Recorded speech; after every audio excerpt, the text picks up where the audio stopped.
تازہ ترین ویڈیوز کے لیے چینل کو سبسکرائب کر کے بیل آئیکن اور آل نوٹیفیکیشن پر کلک کریں تاکہ آپ کو ملے ہر اپڈیٹ سب سے پہلے۔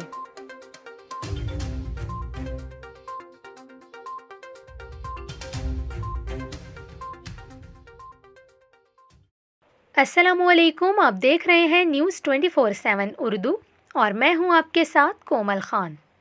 ناظرین، ابھی آپ کو کراچی کے حوالے سے خبر دیں جو اشیاء ضروریہ کی قیمتوں کے اعتبار سے صارفین کے لیے سب سے مہنگا شہر بن گیا ہے۔ اس کی وجوہات کیا ہیں یہ ہم آپ کو آگے چل کر اس ویڈیو میں بتائیں گے، اسی لیے ویڈیو کو آخر تک لازمی دیکھیے گا۔ آپ کو بتائیں کہ جیسے کہ ملک میں انفلیشن آؤٹ آف کنٹرول ہوتی جا رہی ہے، اور اگر کہا جائے اس میں بہت بڑا ہاتھ ضلعی انتظامیہ کا بھی ہوتا ہے تو غلط نہ ہوگا،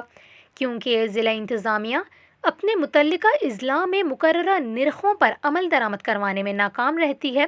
جس کی وجہ سے مہنگائی مزید بڑھتی چلی جاتی ہے۔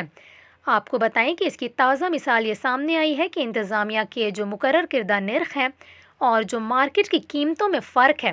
اس اعتبار سے کراچی اور لاڑکانہ سب سے زیادہ مہنگے شہروں کی لسٹ میں آ گئے ہیں،